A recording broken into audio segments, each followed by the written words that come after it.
आप देख रहे हैं कशिश न्यूज। मैं हूं आपके साथ दीक्षा। रुक करेंगे इस वक्त की कुछ बड़ी खबरों का। देश की राजधानी दिल्ली इस वक्त कोरोना की दूसरी लहर का सामना कर रही है। बीते कुछ दिनों में नए मामलों में कमी जरूर आई है, लेकिन मौत का आंकड़ा लगातार बढ़ता जा रहा है। इस संकट के बीच दिल्ली में ऑक्सीजन की किल्लत भी जारी है, तो वहीं दूसरी ओर सुप्रीम कोर्ट में गुरुवार को ऑक्सीजन संकट को लेकर के सुनवाई शुरू हुई। केंद्र सरकार ने अदालत को सूचित किया कि दिल्ली को बीते दिन 700 MT ऑक्सीजन दी गई है। उन्होंने पहले भी दिल्ली को 585 MT ऑक्सीजन दी थी। इस बात की जानकारी उन्होंने दी। बीती रात दिल्ली के 56 अस्पताल के साथ एक एक्सरसाइज की गई।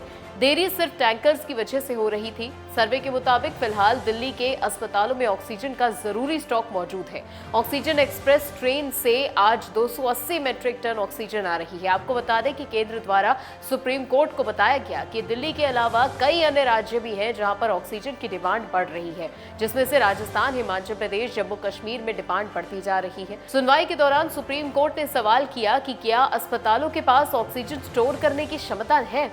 कोर्ट पहले भी आदेश दे चुकी है कि केंद्र को 3 मई तक बफर स्टॉक तैयार रखना है, और साथ ही अदालत ने यह भी कहा कि अगर स्टॉक रहेगा तो पैनिक के हालात नहीं बन पाएंगे। अदालत में स्वास्थ्य मंत्रालय की अतिरिक्त सचिव सुमिता दावरा ने यह बताया कि कुल टैंकर के 53% को दिल्ली सप्लाई के लिए ही लगाया गया है, और साथ ही 6 कंटेनर्स भी लगाए गए हैं। अगले कुछ दिनों में इनकी संख्या 24 हो जाएगी।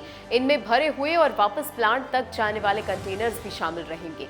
केंद्र ने अदालत में कहा कि दिल्ली के सभी अस्पताल कोविड स्पेशल नहीं है। ऐसे में जो छोटे अस्पताल हैं उनके पास ऑक्सीजन स्टोर करने की क्षमता नहीं। सुप्रीम कोर्ट ने यह भी कहा कि बत्रा अस्पताल में ऑक्सीजन सप्लाई 3 घंटे देरी से हुई, जिसके कारण एक वरिष्ठ डॉक्टर की जान चली गई। सुप्रीम कोर्ट ने केंद्र से कहा है कि ऑक्सीजन आवंटन के फॉर्मूले को पूरी तरह से सुधारने की जरूरत है। जस्टिस चंद्रचूड़ ने टिप्पणी करते हुए कहा कि ऑक्सीजन सप्लाई में कहां दिक्कत आ रही है। अगर स्टॉक रहेगा तो पैनिक नहीं होगा। अगर कल को मामले बढ़ते हैं तो आप क्या करेंगे? अभी सप्लाई टैंकर्स पर निर्भर है, कल को टैंकर्स नहीं होंगे तो क्या करेंगे?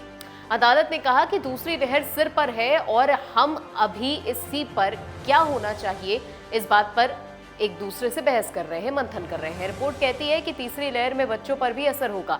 अगर दिल्ली में कोरोना के मामलों की बात करें तो बीते दिन राजधानी में 20,000 के करीब कोरोना के केसेस सामने आए, जबकि 300 से अधिक मौतें हुई। दिल्ली में इस वक्त 91,000 से ज्यादा कोरोना के एक्टिव केसेस हैं, जबकि मरने वालों की जो संख्या है वो बढ़ करके 18,000 के पार चली गई है।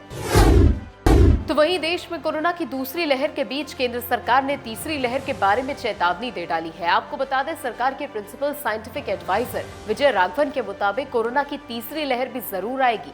वायरस का संक्रमण अपने सबसे ऊंचे लेवल पर है और अभी ये तय नहीं है कि तीसरी लहर कब आएगी और कितनी खतरनाक होगी, लेकिन हम नई लहर के लिए तैयार रहना होगा।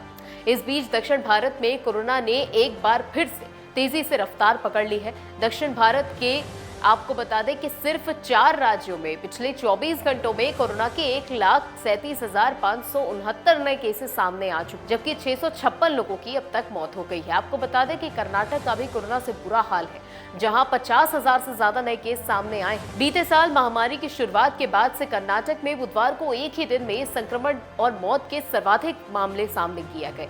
आपको बता दें कि कर्नाटक में बीते 24 घंटों में कोरोना के 50,112 नए मामले सामने आए, और इसके अलावा इस दौरान 26,841 मरीज कोरोना से ठीक हुए हैं, जबकि 346 लोगों की कोरोना से मौत हुई। बेंगलुरु में कोरोना का विस्फोट देखने को मिला। आंकड़ों को देखें तो इस शहर की स्थिति भी दिल्ली जैसी ही दिखती है। यहाँ 24 घंटों में 23,000 से ज्यादा केसेस सामने आए। बेंगलुरु देश का पहला ऐसा शहर है जहां एक दिन में इतना बड़ा आंकड़ा सामने आया। वहीं कर्नाटक के हुबली में ऑक्सीजन की कमी के चलते 5 मरीजों ने दम तोड़ दिया। कर्नाटक में संक्रमित लोगों की संख्या बढ़कर के 17,41,046 तक पहुंच गई। तो वहीं पिछले 24 घंटों में कोविड-19 के 346 मरीजों की मौत के बाद प्रदेश में इस घातक वायरस के चलते जान गंवाने वालों की संख्या बढ़कर के 16,844 हो गई। कर्नाटक में 4,87,288 मरीज उपचाराधीन है, जबकि अब तक 12,36,854 मरीज ठीक हो चुके हैं। राज्य में बुधवार को 26,841 लोग ठीक हुए। दिल्ली की बात की जाए तो यहाँ भी रोज 20,000 के करीब कोरोना के नए केसेस सामने आ रहे हैं। कोरोना वायरस संक्रमण की भयावह लहर का सामना कर के दिल्ली में पिछले 24 घंटों के दौरान संक्रमण के 19,953 नए मामले सामने आए, जबकि इस महामारी से 338 लोगों की मौत हो गई। दिल्ली में अब तक कोरोना के 12,32,942 मामलों की पुष्टि हो चुकी है, जिनमें से 11,24,000 लोग इस जानलेवा वायरस को मात देकर स्वस्थ हो चुके हैं। जबकि आपको बता दें कि इस महामारी के कारण 17,752 लोगों की मौत हो चुकी है। राजधानी में इस समय कोरोना वायरस के 90,419 उपचाराधीन मरीज हैं। कोविड-19 के लिए विभिन्न अस्पतालों में आरक्षित 21,317 बिस्तरों में से केवल 1,462 ही खाली हैं। कर्नाटक में भी दिल्ली की तरह ऑक्सीजन की कमी के कारण कई मौतें हुई हैं। राष्ट्रीय लोकदल यानी कि आरएलडी के राष्ट्रीय अध्यक्ष चौधरी अजीत सिंह का गुरुवार को निधन हो गया। आपको बता दें, वो कोरोना वायरस से संक्रमित होने के बाद अपना इलाज करा रहे थे। उनके पार्थिव शरीर का गुरुग्राम के मदनपुरी के रामबाग में अंतिम संस्कार हुआ।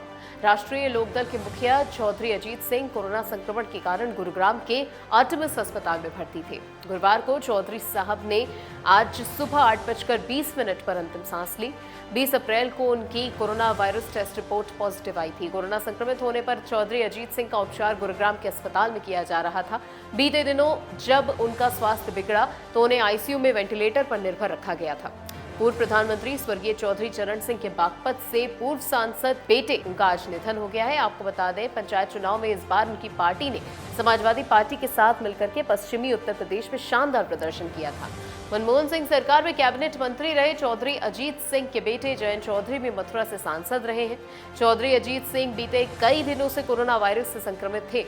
राष्ट्रीय लोकदल प्रमुख चौधरी अजीत सिंह की मंगलवार रात तबीयत खराब हो गई थी। 22 अप्रैल से गुरुग्राम के एक प्राइवेट अस्पताल आर्टेमिस में उनका इलाज चल रहा था। उनके फेफड़ों में संक्रमण बढ़ने के कारण उनकी हालत नाजुक बनी हुई थी। आपको बता दें कि छोटी चौधरी के नाम से मशहूर चौधरी अजीत सिंह पूर्व प्रधानमंत्री चौधरी चरण सिंह के बेटे थे और उनकी पैतृक सीट बागपत से 7 बार सांसद हो रहे थे।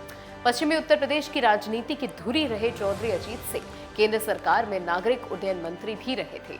साथ ही आपको बता दें, राष्ट्रीय लोकदल के अध्यक्ष चौधरी अजीत सिंह का जन्म 12 फरवरी 1939 को मेरठ में हुआ था। उन्होंने लखनऊ विश्वविद्यालय और आईआईटी खड़गपुर जैसे प्रतिष्ठित संस्थानों से शिक्षा ग्रहण की और साथ ही 17 वर्ष अमेरिका के आईबीएम में काम करने के बाद चौधरी अजीत सिंह वर्ष 1980 में अपने पिता चौधरी चरण सिंह की पार्टी लोकदल को फिर से सक्रिय करने के उद्देश्य से भारत लौटे थे। अजीत सिंह के बेटे जयंत चौधरी मथुरा निर्वाचन क्षेत्र से 15वीं लोकसभा सीट के सदस्य रह चुके हैं। आपको बता दें, स्वर्गीय अजीत सिंह 7 बार बागपत से लोकसभा के सदस्य थे।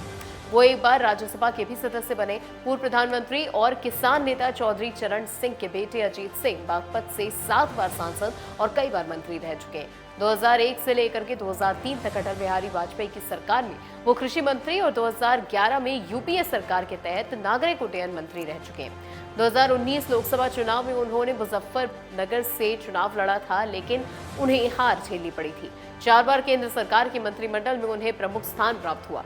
चौधरी अजीत सिंह ने अपने पिता पूर्व प्रधानमंत्री स्वर्गीय चौधरी चरण सिंह जी की विचारधारा की विरासत को बखूबी संभाला और उनको भी देश के किसान कमेरा वर्ग के नेता के रूप में पहचाना जाता था। चौधरी अजीत सिंह राष्ट्रीय लोकदल के राष्ट्रीय अध्यक्ष की जिम्मेदारी भी निभा रहे थे। पश्चिमी यूपी में चौधरी अजीत सिंह जाटों के बड़े नेता माने जाते थे। चौधरी अजीत सिंह देश के पूर्व प्रधानमंत्री और किसान नेता चौधरी चरण सिंह के पुत्र थे। आपको बता दें, पश्चिमी उत्तर प्रदेश में चौधरी अजीत सिंह जाट वर्ग के बड़े नेता माने जाते थे, यानी कि जाट की राजनीति में उनका एक बड़ा वर्चस्व रहा है। 2014 और 2019 के लोकसभा में उनको हार झेलनी पड़ी, जबकि उत्तर प्रदेश के विधानसभा चुनाव में उनकी पार्टी का प्रदर्शन पश्चिमी उत्तर प्रदेश में भी काफी निराशाजनक रहा था। वो अपने गढ़ बागपत में लोकसभा चुनाव हार गए थे। उनके बेटे जयंत चौधरी भी मथुरा लोकसभा सीट से चुनाव हार गए थे। उनकी पार्टी ने समाजवादी पार्टी के साथ मिलकर के पंचायत चुनाव में इस बार शानदार प्रदर्शन किया। इनकी पार्टी ने बागपत, मेरठ, शामली, अलीगढ़ और मथुरा में जीत हासिल की। आपको बता दें कि बागपत में जिला पंचायत सदस्य पद पर रालोद ने यानी कि आरएलडी ने 20 में से 7 पर सीट हासिल की और साथ ही मेरठ में 6 और साथ ही शामली में पार्टी को 5 सीट पर जीत मिली थी। फिलहाल इस बुलेटिन में इतना ही। बने रहिए कशिश के साथ। नमस्कार।